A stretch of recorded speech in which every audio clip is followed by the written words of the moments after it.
Mbote Congolais, mbote Congolaise, nyonso na pesi bino mbote.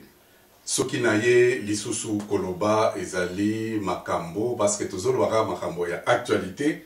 Bino moko boyebi actualité oyo elekani dernièrement ezalaki la Conseil de sécurité des Nations Unies ezalaki jeudi le 25 juillet. Bandeko bakutanaki kuna bandeko ba pays ebele kutanaki kuna elobaki makambo spécialement ya RDC. Nayebi bien que ba commentaire moi ebele le kanaki oyo ba pouvoir ya Kinshasa bazwaki ya bango morceau nakanisi ba kosaki bino na ba radio na bango ya lokuta wana ba kosaki bino mingi. Alors lelo nazoyibisa bino réellement qu'est-ce qui s'est passé.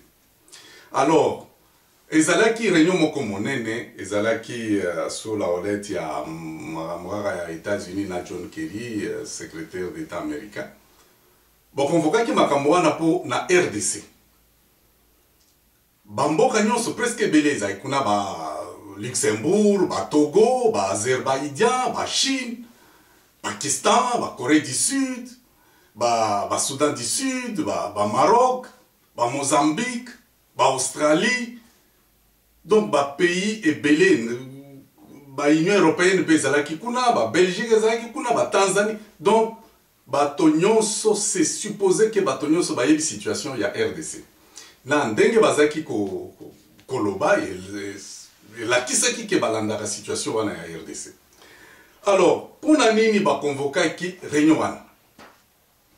Réunion wana ba convokaki bien sûr, c'était à la suite ya makambo ba kende ko sala na Addis Abeba oya ba signa ba accord na bango ba accord cadre ya février ba signa ba accord wana ba makambo mwa mingi ba lobaki kuna na kati ba salaki yango réunion officielle yango wana mais officieusement wana nde bokoki koyeba sikoyo, c'est-à-dire ba convoquer réunion wana parce que ba moni ke ba activité na bango ezotambola lisusu te.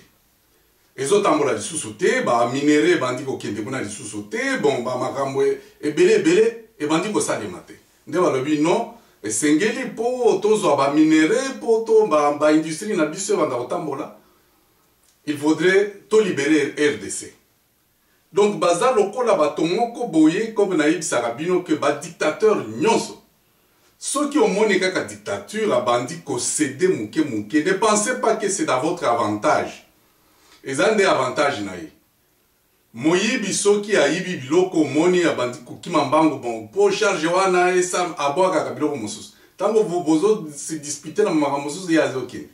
Ezan ndenge wana na bato wana. C'est-à-dire bitumba na biso etamboli malamu mingi. Travail na biso et porter ba fruit moko makasi. Alors, problème oyo tozana ngo sikoyo ezali ndenge nini tokoki ko exploiter ba fruit wana ba fruit oyo tomoni ezaki kitoko mingi ba fruit wana tozo exploiter yango boy ezali boye ba d'abord vérité wana na yebisi bino que ba mindele awana poto tozali crise ezali makasi ba entreprise bandi kokweya. Alors, pour ressusciter biloko wana, baza besoin na RDC. Bofongo la matoi makazi baza besoin na RDC. Boka ni sadeke bango baza likolo na biso. Biso toza likolo na bango. Alors, sikoyo toyo kana malamu. Na malamu wana tozo yo kana ezali complicité dans la vérité.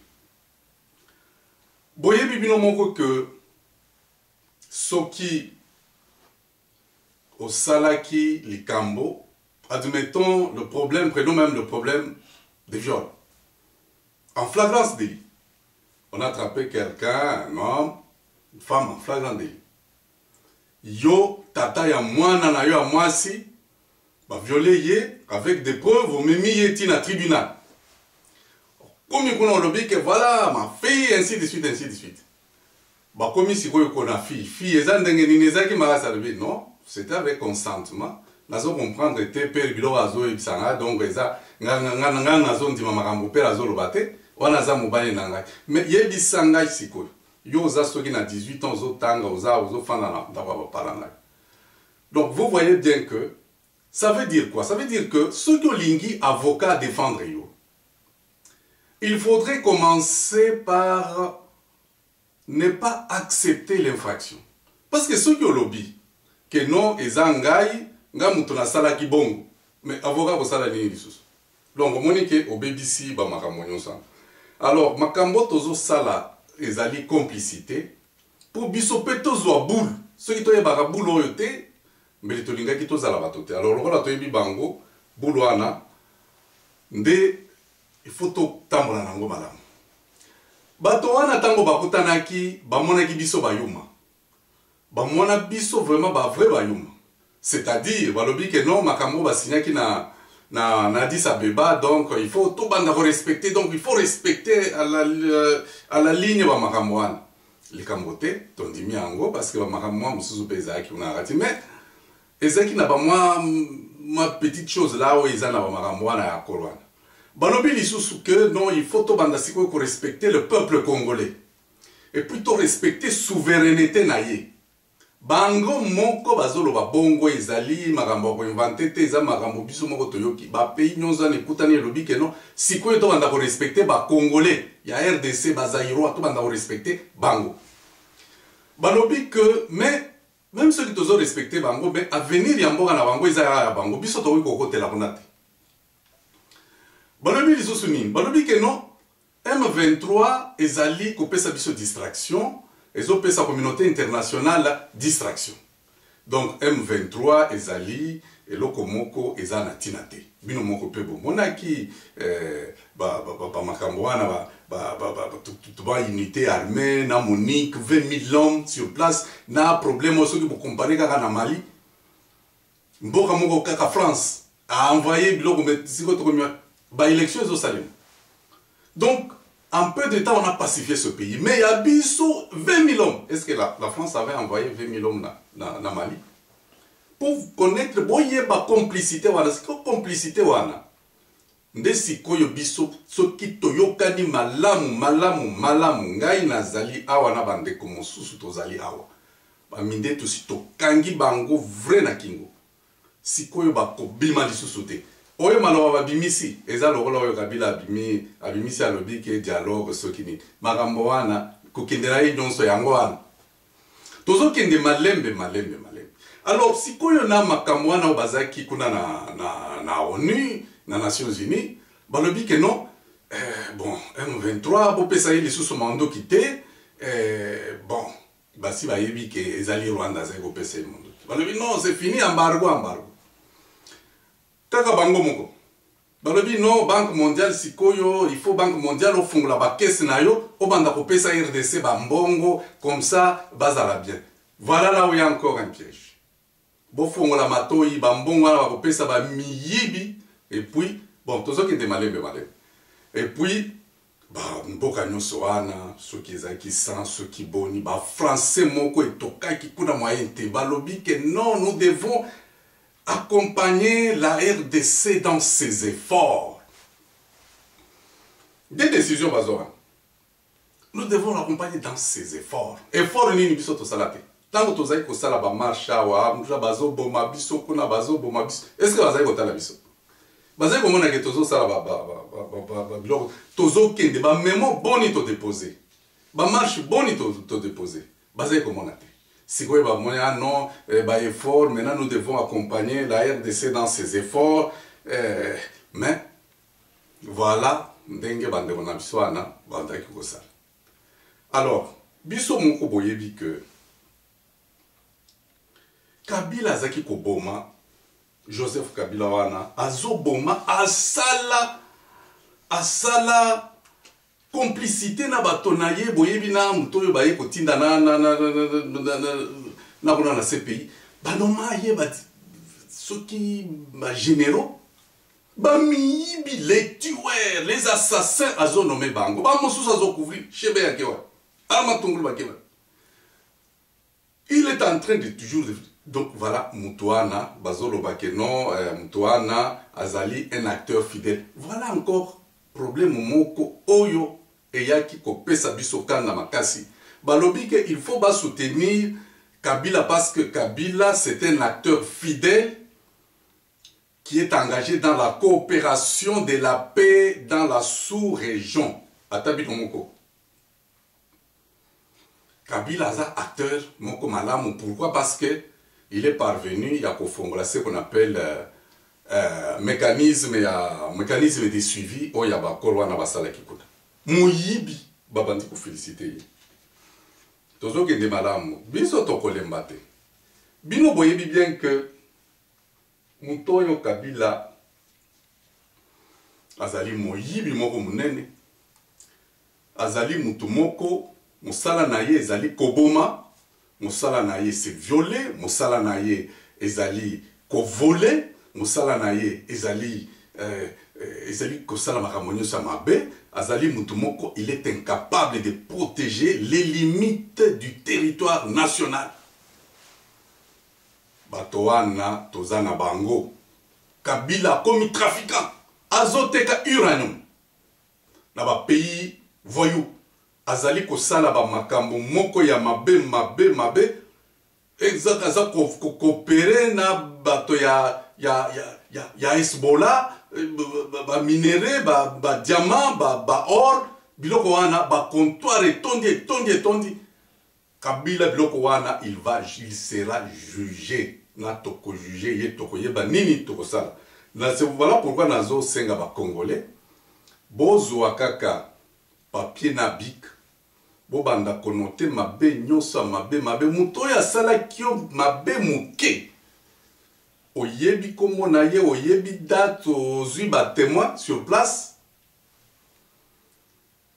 toko juger ba makambo nyonso oyo bozo mona ke état de droit oyo ezoya na mboka wana basakana na ngote kalikambo meme kazali kambo muke wana bino moko boyebi Strauss-Kahn ndenge basalaki est-ce que batalaki gaza président soki ya Fonds monétaire international aza mutu moko il faut le respecter soki oza muyibi oza kaka muyibi on va te traiter comme muyibi bato nyonso Kabila sera jugé, il sera arrêté et jugé. Makambo Tshisekedi alobaki kokende na mai te parce que Tshisekedi a posaka te.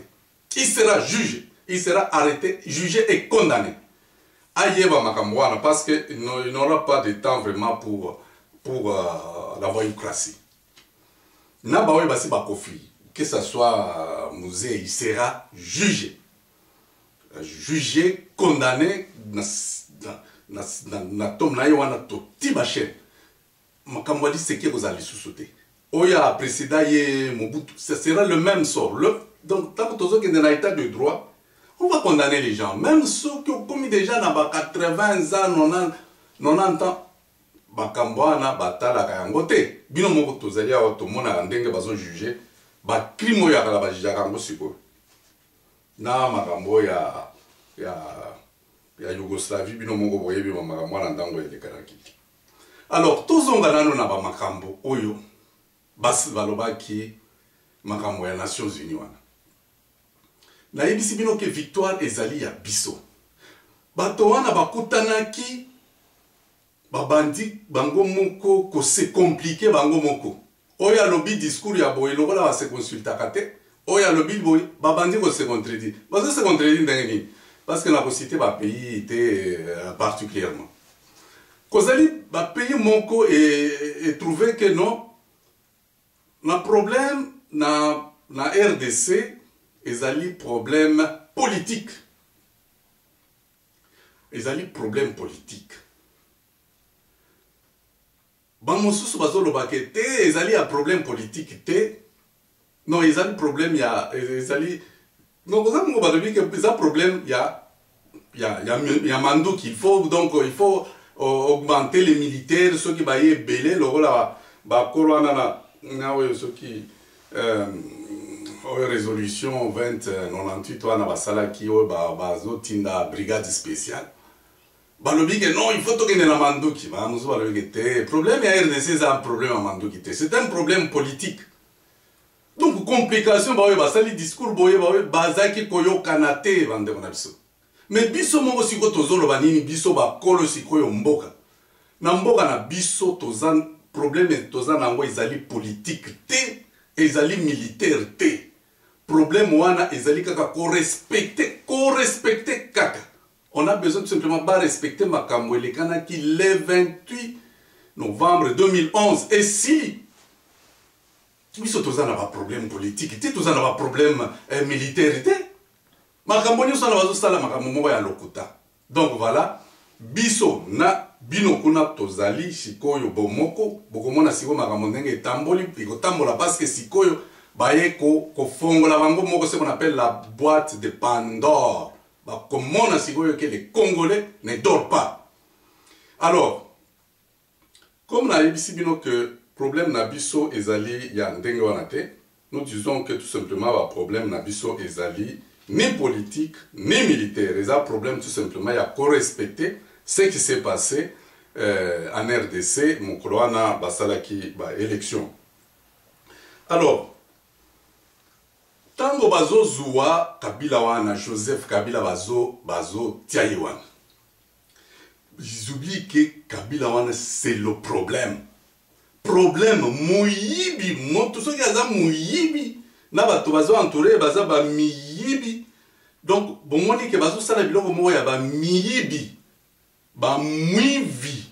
Donc bato moya ya pamba bato moya. Donc nde ba problème wana. Problème ezali wana. Kabila constitue le problème. Moutouane. Et si les ponaye, et si les nazo ebisabino, et si les. Tozo kendeka ka malembe na ebisibino, ba makamboana et gotambola malamu. Alors, vous voyez bien que bitumana biso tozo bundango ndenge nini. Biso tozo bundana makambo ebelete, tozo kendende na défiance politique. Défiance politique tozo kende nango ezali poto to miner autorité politique et morale o ezali aba imposteur. Il faut miner ça. Il faudrait avoir ce qu'on appelle la défiance politique. Bon moi par exemple makambo et salami na Goma. Mais la population de Goma va boy. Ba boy que non. Bio ki kolonga nani ceux qui général ceux qui colonel wana te ba boy. Bamiyibi ceux qui toye bakandenga na mbele mbuza mabe ya kufite mais ezaka moi besoin de ma population peut besoin parce que les gens qui meurent c'est vous les gens de Goma hein Goma tracien bilon de bozo kufa moi njo mungo na kufa donc il n'a pas chapaka vile muna bamba mfunge nguvu kabisa hakuna tena namna kwacha bana ba mizira no colonel ule atoki ende kama mukatale kama bana pima munajua kile tu imeonyesha d'ailleurs imeonyesha mambo moja hivi d'ailleurs mlifanya vitu mzuri sana je crois que vous avez je n'ai même pas je crois mambo moja ile mlifanya kule ni mambo mzuri sana vous êtes arrivé à faire ce qu'on appelle la non coopération personnel mais total. C'est-à-dire, Muntu na Muntu a dit sentir qu'il est concerné par le problème de l'insécurité. Nous allons réussir lorsque chacun de nous, chaque Congolais, a un motif d'indignation. Koukatala, lorsqu'on a refusé à ce que le colonel qui est à Goma puisse aller à Kinshasa par la population qui a manifesté, c'est-à-dire chaque Gomatracien s'est senti concerné par ce motif de sécurité. Alors il y a ce qu'on appelle la non-coopération. Personnelle d'abord et puis collective ensuite. Bossali, ça on appelle refus de dissoudre des institutions existantes. Bino soki bozali boyebi bien que muto ya sala ka mosala bien. Et puis boye komona balongoli mais bosala grève. Il faut bosala biloko wana. Bon, il faut bosala non obéissance populaire. Il faut que boya kondima. Il faut faire la désobéissance civile à des lois illégitimes. Tous les ordres illégitimes, boboya yango. D'ailleurs, bokende na blog nangai makamonyo saneza na pesibino 200 méthodes pour faire partir Kabila d'ici 3 mois. Na ebisibino bokende na blog, nazo pesa bino site wana, bokende na blog, bokomona les 200 méthodes oyo tokoki kosala po mwana wana akende. Eza ba makambo ebele. D'ailleurs bino bato ya tous les Congolais bo imiter bandeko na biso ya Goma kuna makambo basali ezali makambo moko ya malamu. Donc bitumba na biso ezali ndenge wana. Na yebite même mwana wana ayaki président ndenge nini na yebite esika zwaki ki président.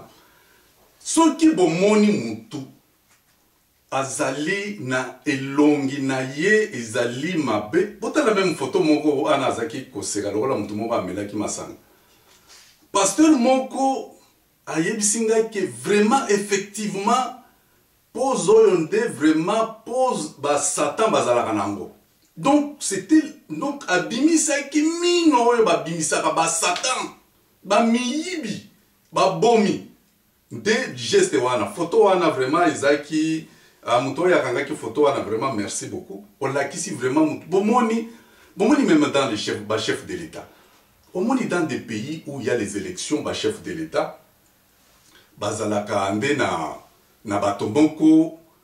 Un chef de l'État doit représenter la beauté d'un pays. Mboka na biso wana un pays là. Mboka na biso ezali vraiment vrai kitoko. Un bon, très bon pays. Bomoni bisika na bisika okomona na Amérique ba président bazobima kitoko moni même ba roi, ba reine. Dieu soki alingi apesa bino nzambe soki alingi apesa bino chef. Il faut botala ye ndenge azali. Donc azalaka ba chef moko kitoko. Pourquoi nzambe apesaka kimokonzi na bato kitoko? Botala même Bible mobimba nzambe apesa mutu aza na elongi na lokola maseke melongi ku nzambe apesaka bato wana ndenge wana kimokonzi te. Kimokonzi wana ezali diable. Alors la beauté joue un grand rôle. Parce que mutu soki aza kitoko na motema na ye pe eza kitoko. Tala tozaki na Mobutu azaki soki Mobutu atelemi boye bino moko bo sentir que non toza na chef enfin toza na chef. Eza ndenge wana oza mutu moko abimi kuna na maseke na mino azo seka lokola mutu moko soki azaki koseka soki kolela soki ndenge nini biloko nyonso ezolakisa kaka aza moyibi mpenza. Donc alors biloko ndenge wana biso toza mpona te. Alors biso tozali po que na mboka na biso tobanza ko choisir ba chef de l'État oyo ba monani. Kabila pouvoir na ye ezosila, il n'y a pas de problème. Asi afongo li boîte de Pandore. Et si esili pouvoir na ye. Mais président oyo akoya lisusu. Bo banda kotala ba aspect extérieur. Bo tala ndenge ba pays mosusu bimisaka ba chef de l'État. Yo moko tali chef de l'État oyo ki goût. De ba chef de l'État wana mutu moko azo bima kuna désordre on ndonga lo bilongi ku. Voilà, donc eza ndenge wana eza makambo politique to simba makasi to simba to si déjà to simbi donc ya chichi azo sala nde mosala. Merci beaucoup, merci.